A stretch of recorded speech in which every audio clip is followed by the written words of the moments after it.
Today, in subsection 1 of section M of part 1 of Vigyan Bhairav Granth, we will explain in detail the mantra for piercing the eyebrow chakra and meeting the point, and the method for piercing the eyebrow chakra and meeting the point, etc.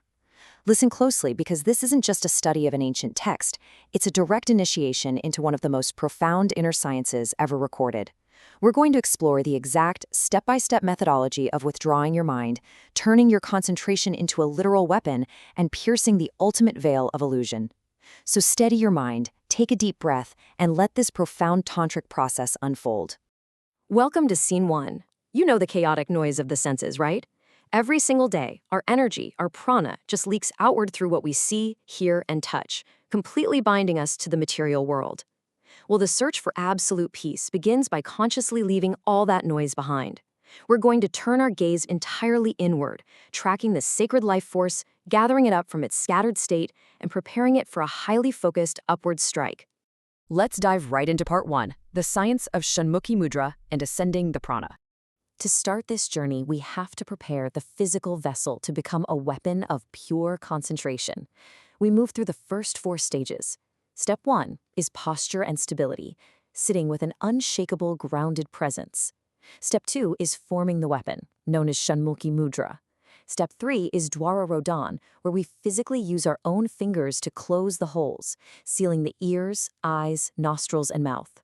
By doing this, we force the breath and life force to stop leaking outward. With nowhere else to go, we hit Step 4, the ascension of prana. The vital energy is literally forced to rise upwards through the spine. This beautiful awakening is laid out in Karika 36, which you'll find right on page 29 of our source text. This is Scene 2, where Shiva reveals the secret to Shakti. Listen to the resonance of the original Sanskrit. Vidranate heto parsamvudarshanam. Brunyarantavi darshanat samvit prakasha. The simple English translation is absolutely staggering. It means that by the very act of closing off the external world and forcefully tearing through the knot between the eyebrows, the supreme light of pure consciousness is finally illuminated. Let's unpack Dvara Rodhan a bit more. In literal terms, this is physically blocking the doors of perception. We're human, right? Our minds desperately want to escape outward. But by sealing all facial orifices with our fingers, we aren't just doing a physical stretch. We're building an energetic dam. We are physically demanding that the mind stops looking out and turns its gaze entirely inward. From a deeper tantric perspective, this is pure alchemy.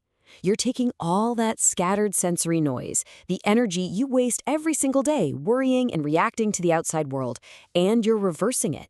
You are packing it tightly into a single ascending laser of prana aimed straight at the forehead. It's a forceful, deliberate gathering of your own divine power. Now moving into part 2, piercing the Rudra Granthi and the vision of the light point. As that concentrated energy ascends, we hit Scene 4, a critical threshold. Here are the final 4 stages of our process. Step 5 is the Bru Chakrakra piercing, where the ascending prana violently strikes the spiritual knot.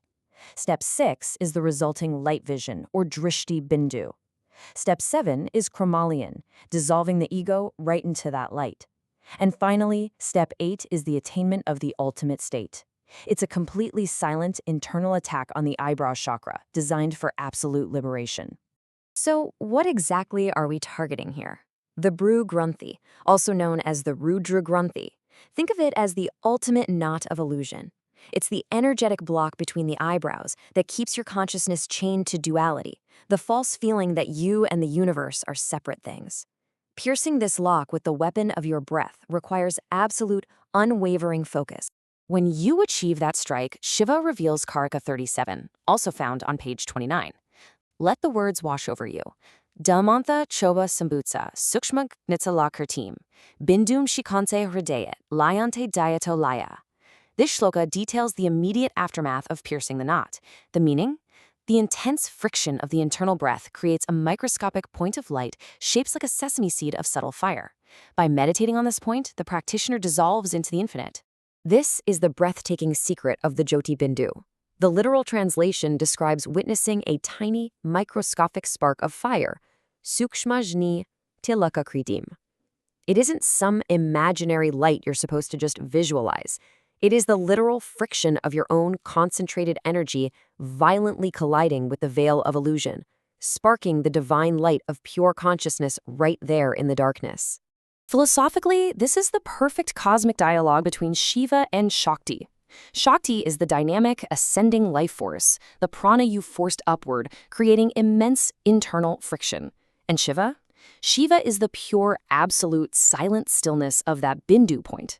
Shakti's dynamic force strikes the center, igniting the vision of Shiva's absolute stillness. They are two halves of reality merging right there in your mind.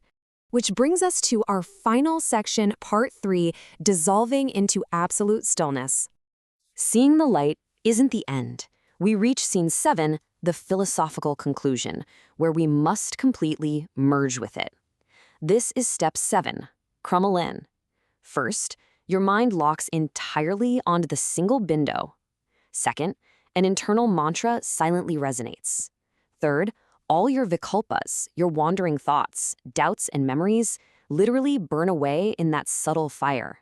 Finally, the barrier shatters, and the observer and the observed become one single entity.